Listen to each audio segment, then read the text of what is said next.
Alright, Shalom, Barakatha Yahweh, Bahasham Yahweh Shai, double honors to the apostles of GMS, salutations to all of the sincere Akyam. On this sit down, I just want to address the topic that the heathen hate Jake for just being who we are.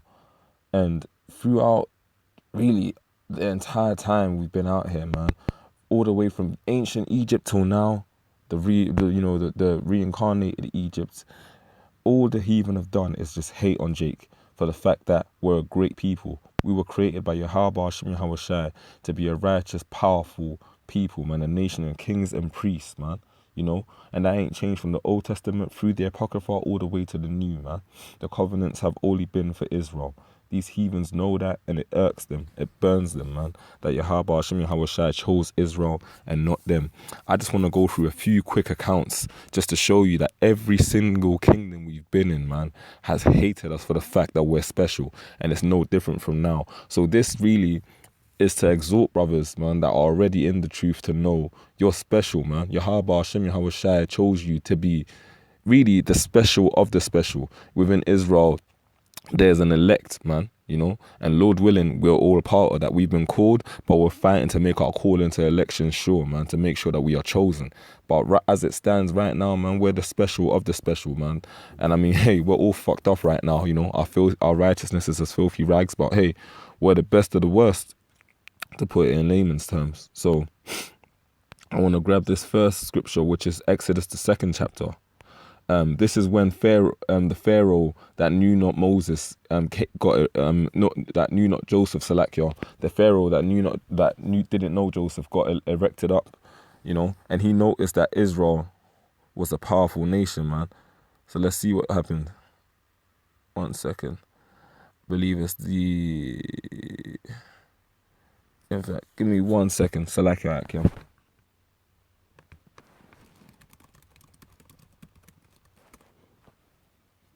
Yes, Salakia. It's Exodus, the 1st chapter. So this is Exodus 1, I'm going to start from verse 7. And the children of Israel were fruitful and increased abundantly and multiplied and waxed exceeding mighty. And the land was filled with them. Hey, that's Jake, man. If you know anything about Jake liked to spread seed, liked to get with women. Jake are lively people, man. We multiply, man. That's extremely obvious in the Latin tribes. I ain't even got to go into that. You know what West Indians are like literally nymphomaniacs. All they do is literally spread seed. Judah's just out here, macking the women smooth as hell. Our people just naturally, man, do what Yahweh Shai created us for. Well, right now we're all in a wicked state, but hey, our people literally do multiply and spread across the earth, man. And that's to fulfill prophecy when Yahweh Shai told Abraham his seed would be as the sands of the sea. Anyway, verse 8. Now there arose up a new king over Egypt, which knew not Joseph, which was one of the brothers, man, the 12 brothers. And so he said unto his people, behold, the people of the children of Israel are more and mightier than we. So hey, man, like I said, Israelites are special, man. This is to exhort brothers to know that hey, you're special, man. Yahweh Shai has called you, man. And if you're new to this truth and you're watching this video, and the spirit inclines unto you, hey, you're most likely an Israelite, man, and you're special yourself in your own way, man. You're an Israelite, man, the prince of the power, Yahshua Allah, he the prince of the power. So the Pharaoh said, the children of Israel are more and mightier than we. Come on, let us deal wisely with them, lest they multiply, and it come to pass that when there falleth out any war, they join also unto our enemies and fight against us, and so get them up out of the land. So in short, man, this guy said, these niggas are a threat, man. I see the way these people are moving, and even though they have no malice against us and they're not coming against us in any way, they're too powerful, man. The Israelites have always been a strong, powerful nation, man, and these heathen knew it, man. But because they're primarily we were we at the Most High allowed them to subdue us, and also because of the ignorance of our people, that's why we continue to be in slavery today, man. We're the former of all things, man. We made everything. We built this place up, man. Jacob is the former of all things. We're the salt of the earth, but Yahweh Shai has nullified our spiritual connection with him because of the fact that we went off, man. And hey, also to fulfill prophecy, because this was before Moses got the law. So he said, come on, let us deal with them wisely, lest they multiply, and it come to pass that when there falleth out a war, that any war, they join also unto our enemies and fight against us, and so get them up out of the land. Therefore they did set over them taskmasters to afflict them with their burdens, and they built for Pharaoh treasure cities, Pithom and Ramesses. We made Egypt great, man. The Hatexus, the shepherd kings, you know. But the more they afflicted them, the more they multiplied and grew, and they were grieved because of the children of Israel. And the Egyptians made the children of Israel to serve with rigor, and they made their lives bitter with hard bondage in mortar and in brick and in all manner of service in the field. All their service wherein they were made to serve was with rigor. So they put us into slavery. They said, "No, man, we can't allow these people to just continue the way that they are, because really they're better than us, man. And if we don't stop them now in some shape or form, they're gonna become too much for us to handle." So they saw the threat that Israel had at the time. Even though we didn't come at them with no malice, we didn't come at these heathen nations with any ill intentions, but they saw the potential in Israel and they had to shackle it down, man. And that's a continuous trend you see throughout the scriptures, man, in the modern day society now. Esau knows that Israel is better than him, man. He knows Jacob is better than him. He'll admit it to you, but he's not gonna have it, man. That's why he's got you people doing all manner of wickedness. He's dumbed down our people, literally on a mental and spiritual level, because Esau knows that an Israelite man in his right state of mind is his worst nightmare, man. You know? Anyway, verse 15. And the king of Egypt spake to the Hebrew midwives, of which the name of one was Sapphira, and the name of the other Puah. And he said, when you do the office of a midwife to the Hebrew women, and see them upon the stools, if it be a son, then ye shall kill him. But if it be a daughter, then she shall live. So in short, he said that was the first, really one of the first instances of Planned Parenthood, man. That King Pharaoh of Egypt literally said, hey, kill off the men and let the women live, because why? Men carry the seed, and men are the progenitors of nations, man. You know, that's what we all go back to. We all go back to patriarch men, man. That's where our lineage comes from. This Pharaoh knew, man, that the men are the key. So he had it, and he knew that the women would just follow where the power is. And you see that today, man, with our wicked women following Esau. So he said, kill off the men, man. That was the first example of eugenics, man. Right there for you in the scriptures, you know. But the midwives feared Yahweh Shai, and did not as the king of Egypt commanded them, but saved the men children alive. So, I mean, brothers can go into that in their own time. Brothers should know that story. But hey, they were trying to kill us off, man, just for being Jake, just for literally being lively stones, man, like Yahweh Shai made us to be. But that's an example for you, man, right there. And that continued on through the scriptures. I'm going to grab another example in Esther, the 3rd chapter, with Haman this time trying to kill Mordecai and the prophets, man, and not only the prophets but the whole nation of Israel, because they wouldn't bow down to the ways of the heathen, you know. All right, so I'm just going to start from verse 5, man.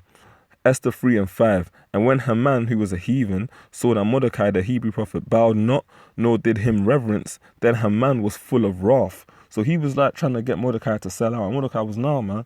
Nah, man. You know, the only God and power that I worship is Yahweh, Bahasham, Yahweh Shai, man, in righteousness. And that angered him. And that was just Jake saying, listen, man, the Most High is what I'm down with, man. I'm not down with your shit, so you stay over there with that wickedness you're doing and let me do what I'm doing. And the heathen couldn't take it, man. We didn't trouble them. All we did was keep our practices, man. And then they had a problem with the fact that we were just being Jake. They was like, nah, man, they're in our land. They need to follow our ways and our practices, you know?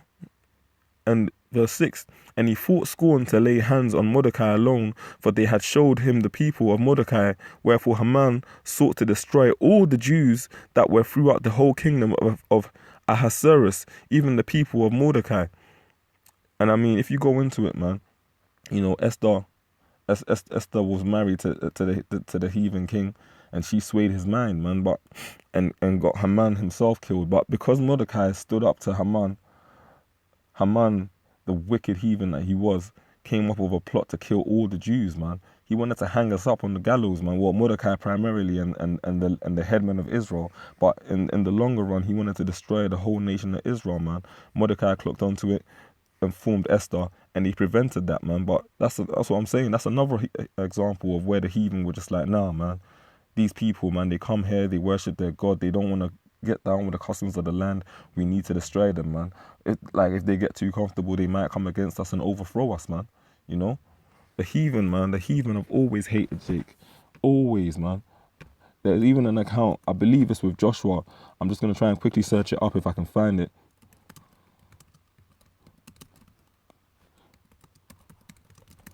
Is it, 1 second, Salakia, I can.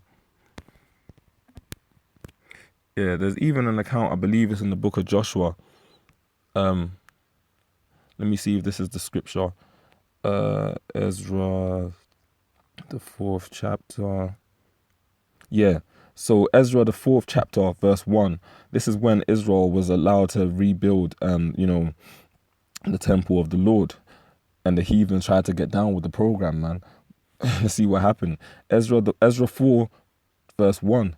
Now when the adversaries, meaning enemies, of Judah and Benjamin, heard that the children of the captivity builded the temple unto the Lord Yahweh Shem Yahweh God of Israel, they came unto Zerubbabel and it wasn't Joshua Salakia, but they came unto Zerubbabel and to the chief of the fathers and said unto them, let us build with you, for we seek your God as ye do. So they were trying to get down with the program, man. Heathens, straight up heathens were like, listen, let's help you build your temple because we want to worship your God with you. Let's see what Zerubbabel and the elders said. So we seek your God as ye do, and we do sacrifice unto him since the days of Esarhaddon, king of Assur, which brought us up hither. But Zerubbabel and Jeshua and the rest of the fathers of Israel said unto them, ye have nothing to do with us to build an house unto our power, but we ourselves together we will build a house unto the Lord Yahweh Shem Yahweh God of Israel, as King Cyrus of Persia have commanded us. So he basically said, nah, fuck you. We're going to do this ourselves, man. We're going to do this of our own accord. Then the people of the land weakened the hands of the people of Judah and troubled them in building. Now, brothers can go into that in their own time. I'm just quickly running through these accounts just to not drag this video out too long. But hey, just there you had an example where Israel was trying to do their own thing. The heathens wanted to be involved.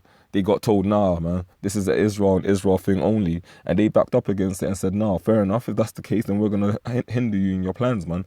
And they did all manner of wickedness, man, to try to prevent Israel. But hey, Israel overcame, man. And that's what we're going to do in these last days. You got Esau out here trying to literally, man.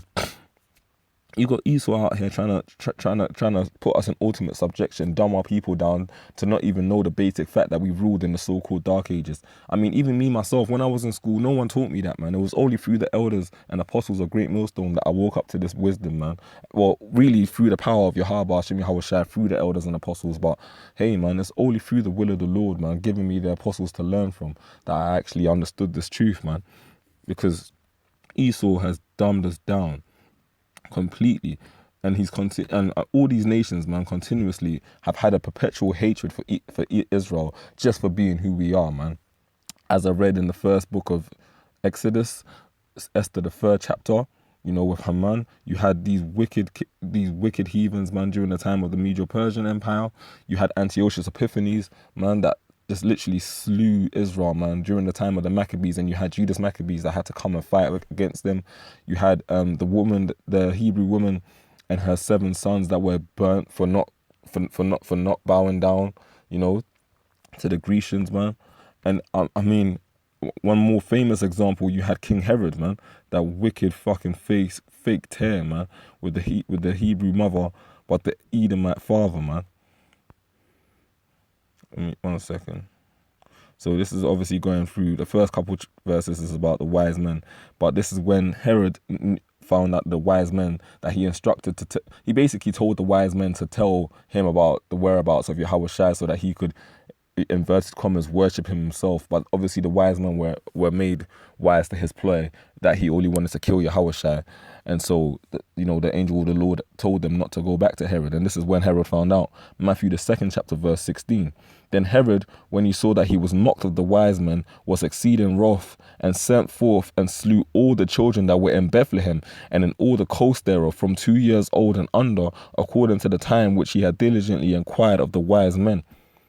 Man, I mean, brothers can read that account for themselves, but that's another fucking example of these wicked ass heathens, man. That's population control right there. That's eugenics, man. You know, that's where Esau gets that shit from. Herod literally killed all slew all the children of Bethlehem, and then all the coast area from 2 years old and under, man. He killed all the Hebrew children, man. These heathens have got to fucking pay, man. And Yahweh Shai is going to destroy you. That's why the scripture says, man, happy shall he be that taketh thy little ones and dasheth them against the stones. Because you heathen have done nothing but put hell on us, man, from day fucking dot. And it's about time you paid, man. It's about time that you paid for it, your wickedness, man. Through Egypt, all the way to like ancient Babylon, all the way through to the Medo-Persian Empire, to Greece, Rome, this modern day society. You've had pivotal men, man, that have had great roles to play in wickedness, man. And you know, if man sheds blood, by man shall his blood be shed, man. Even the killing of a Hebrew baby, man, is, even if it's not conceived yet, is murder, man, because it's still alive. That's why there's a law like the brother of Rakar in the GMS London camp always brings out. That's why there's a law saying if, you know, men strive and a pregnant woman gets hit and the baby dies, man, that man's life must be taken because he's committed murder, man. He's killed a life, man. You know, you people have got to pay, man. All these people have just hated on Jake for the fact that we're the righteous, holy people, man. They hate us for the fact that Yahweh Shai chose us, man. And I mean, these heathen have just fucking got to go. They just hate on Jake for who we are. That's why even in the trends, not saying they're righteous, but the trends Jake set out, the heathen look at us like, look at those fucking niggas. Why are they walking like that? Why did they dress that way? Why did they do such and such? But then they just follow it anyway. You got these fucking Cushites trying to be Jake, wearing their hat tipped the wrong fucking way. You got like talking slang like Jake. You got these Edomites out here, even though Eminem's really an Israelite. You got these wannabe Eminems out here. You know what I mean? You got these wannabe rude boy white guys up in Essex and that, you know, Chelmsford and those sides, Jimmy's and and them kind of, man, just like trying to emulate Jake. You got these Arabs out here pushing fast cars, wearing chains, trying to be Israelites. You got, so like I said, you got the Cushites, you got these Edomites, you got these Ishmaelites, you got Elam trying it as well. These Hamites rapping. I mean, everybody wants to be Israel, man. But hey, you ain't got the source, man. You got lost in the source because your power is not Yahweh Shai, man. We are the salt of the earth, and all you other heathens hating on us, man. Literally trying to destroy us as a nation, which is what you're trying to do, are going to pay, man. I mean, hey, man, they've got Jake so dumbed down. Jake, if you tell Jake about the Byzantine Empire, even though that was not of Yahweh Shai, that was just Jake rising up. Hey, they're going to look at you like, really? Black people used to rule Europe? You mean my ancestors literally had white slaves? They're going to look at you like you're crazy. But that's because these people are dumbed down, man. We're like, the majority of our people are projects of, you know, Willie Lynch, man. Just complete slavery, man. Complete fucking utter slavery. And nowadays you got multiple forms of eugenics. You got women out here popping pills so they can't get pregnant when they have sex. Women are looking at children like they're a burden, man. You got men out here looking at their own seed like it's a burden, talking about, yeah, I'm gonna drive you to the abortion clinic. Our people are totally gone, man, and Esau's loving it. The heathen nations are loving it because they've got Israel under subjection. But Yahweh Shai is starting with a few men and putting us in that Israelite state of mind, that right mentality, man. And I'm telling you, you heathens are going to get it. Every single one of you. Esau primarily, but not just you, because hey, I just gave you examples in Exodus, Esther, Matthews, you know, Antiochus Epiphanes, Ezra, all of these heathen nations, man, whether that be the Babylonians, the Egyptians, the Medo-Persians, the Greeks, the Romans, even all these other heathen nations, the Elamites, Moabites, Ishmaelites, Hamites, you've all hated on Israel. You've all tried to decimate us as a nation, and you're going to perish, man. Well, Esau is going to perish, Salakia. Esau will perish as a nation, but the rest of you, you're going to have holy hell to pay. We're going to give you your land back and that. You're going to keep your practices, but before that, man, you got to suffer, man, because you've all hated on Israel. You've all tried to decimate us as a nation so that the name of Israel be no longer in remembrance, man. But hey, we're still here, man. Still shining. Shalom.